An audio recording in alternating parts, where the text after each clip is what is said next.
Aurangzeb fan क्लबचे प्रवक्ते संजय राऊत यांनी आज मतचोरीचा आरोप केलाय। खरं तर मतचोरी झाली नाही, तर संजय राऊत, उभाटा गट, काँग्रेस यांची मती चोरीला गेलेली आहे। जेव्हा मतदार याद्या तयार होत होत्या तेव्हा यांचे बूथ एजंट कुठे होते? जेव्हा मतदार याद्यांमध्ये नाव टाकलं जात होतं तेव्हा यांचे कार्यकर्ते कुठे होते? तेव्हा चकार शब्दानं संजय राऊत बोलले नाहीत।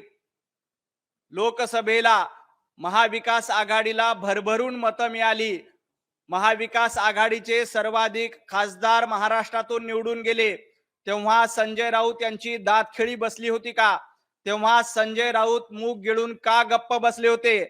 आज सामनामधून संजय राऊत टीका करतायत, परंतु संजय राऊत सामनाचे संपादक आहेत का दैनिक दिशाभूलचे संपादक आहेत असा माझा सवाल आहे। कारण सातत्यानं महाराष्ट्राची दिशाभूल करण्याचं काम संजय राऊत करतायत आणि बाळासाहेब ठाकरे यांचे विचार तर त्यांनी कधीच सोडून दिलेत।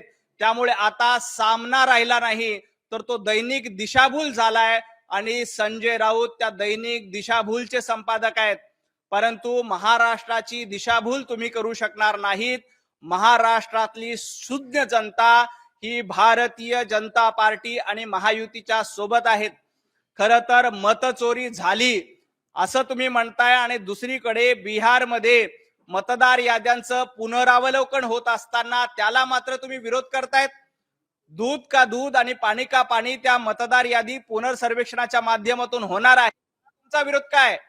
जर का तुमच्यामध्ये हिम्मत असेल तर त्याचं समर्थन करा। राहुल गांधींना सांगा की मतदार याद्यांचं पुनरावलोकन चालू आहे, ते योग्य पद्धतीने चालू आहे। त्यामुळे कृपया निवडणूक आयोग आणि मतचोरीचे खोटे आरोप, दिशाभूलचे संपादक आणि महाराष्ट्राची दिशाभूल करणारे संजय राऊत यांनी करू नये।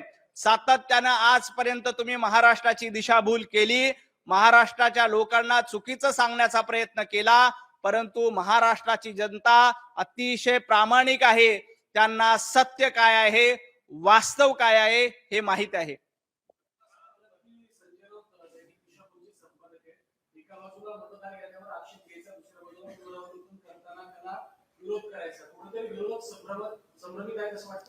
जेव्हापासून विधानसभेला हे पराभूत झालेत, यांना घरी बसवण्याचं काम दिलं तेव्हापासून सातत्यानं दिशाभूल करतायत, त्याच्यापासून सातत्यानं संभ्रमात आहेत। सुरुवातीला काय सांगितलं? ईव्हीएम मध्ये गडबड आहे। मग ईव्हीएम योग्य आहे म्हटलं की मग दुसरं काय कारण? मग मतचोरीचं कारण, मग मतदार याद्यांचं कारण। हे रोज नवनवीन कारण शोधतायत। त्यामुळे मी म्हणतोय की मतचोरी नाही तर यांची मती चोरीला गेली आहे। दिले उत्तर मी।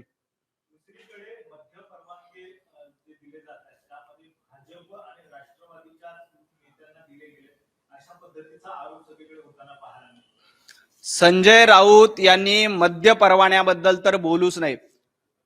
जेव्हा महाराष्ट्रामध्ये कोविडचा काळ होता तेव्हा मदिरा विक्री करायला परवानगी देणारे हे आणि मंदिरं बंद ठेवणारे हे, यांचं धोरण मदिरा पानासाठी होतं आणि मंदिरांना यांचा विरोध होता। त्यामुळे जे मंदिराला विरोध करत होते आणि मदिराचं समर्थन करत होते त्यांनी मद्य परवान्याबद्दल बोलू नये। संजय राऊत यांना मला फक्त आठवण करून द्यायची, संजय राऊत जेव्हा तुमचं सरकार होतं तेव्हा दुकानामध्ये वाईन विक्रीची परवानगी तुम्ही दिली होती का नाही? तुमचे त्याबद्दल कुणाबरोबर लागे संबंध होते? तुमच्या कुठल्या नातेवाईकाला आणि तुमच्या कुणाला मतपरवान्याचा फायदा होणार होता? दुकानामध्ये मद्य विक्री परवानी, वाईन विक्रीच्या परवानीच्या निर्णयाचा फायदा संजय राऊत यांच्या कुठल्या नातेवाईकांना होणार होता? हे संजय राऊत यांनी आधी सांगावं। महाराष्ट्रामध्ये अशा पद्धतीचा एक फेक नरेटिव्ह तयार करायचा खरं तर हे सहन केलं जाणार नाही। संजय राऊत तुमचं सरकार असताना, महाविकास आघाडीचं सरकार असताना मद्य परवान्याच्या बाबतीत आणि वाईनच्या बाबतीत कशा पद्धतीने निर्णय घेतले होते, कुठल्या कंपनीला कंत्राट दिलं होतं आणि त्या कंत्राटाचा तुमच्या परिवाराला, तुमच्या संबंधित व्यक्तीला कशा पद्धतीने फायदा होणार होता हे महाराष्ट्रानं उघड्या डोळ्यांनी बघितलेलं आहे। त्यामुळे मद्य विक्री बाबत संजय राऊत यांना बोलण्याचा अधिकार नाही।